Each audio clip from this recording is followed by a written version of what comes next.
Alright, here's a Technics double cassette deck, RS-TR232. This one I don't have a date on it, but it was made in Japan, so somewhat an early one. I paid a big $9 for this at Savers. The new Savers just opened up down the road. Some of their stuff's real expensive and some's fairly cheap, so it's hit or miss.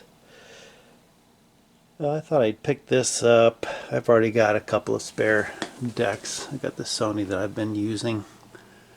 I picked up out in Arizona really cheaply for probably $10–15. And it works great.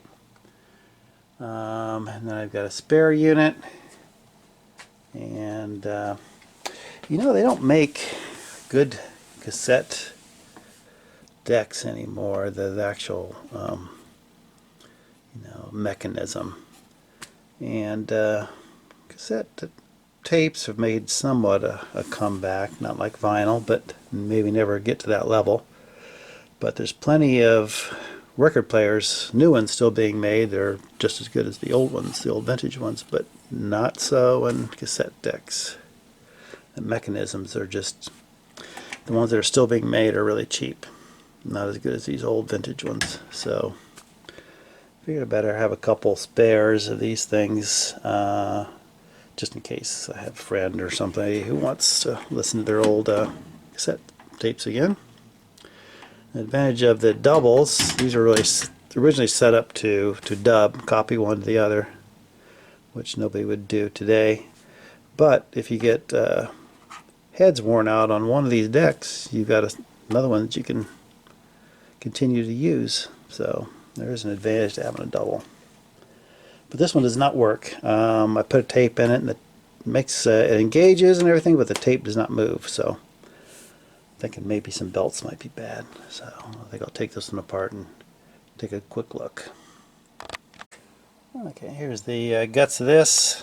Looks like here's the power supply, or at least the transformer. Here's the main board.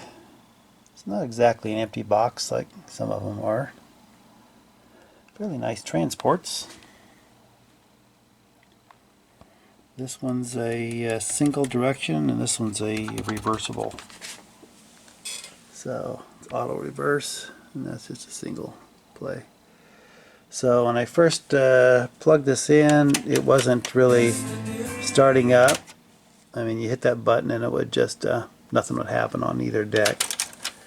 Now, see, this will play both directions. Oh. So, what I think I've found is these little switches up here. And you can see how when you hit play, watch that one right there. I think those were just dirty because neither one of these decks would work at all when I first started, and then as I kept hitting the button to start it, they eventually started working better. So I figured the contacts were just dirty. So I took a little Deoxit D5 and sprayed all these switches and worked them in a little bit, starting and stopping this thing multiple times. And that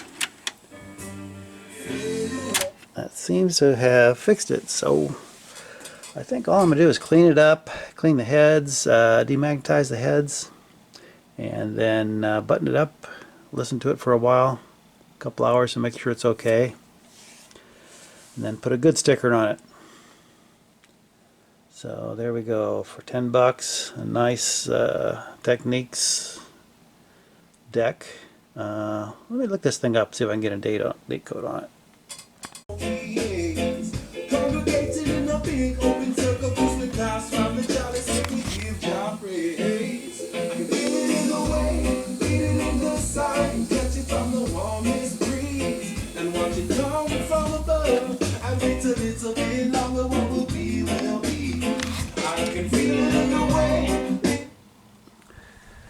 Well, I was looking for a date code, and on the back of the real motors it says October of '93.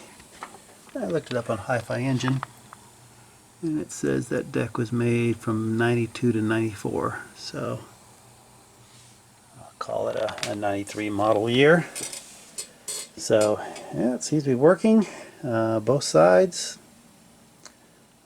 So after a good cleanup and tape path cleaning, we'll call this one ready to go.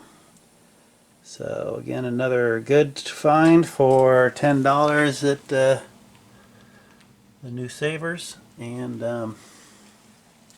this one will live to play tapes for another day. So thank you very much for watching. I'll see you in the next video.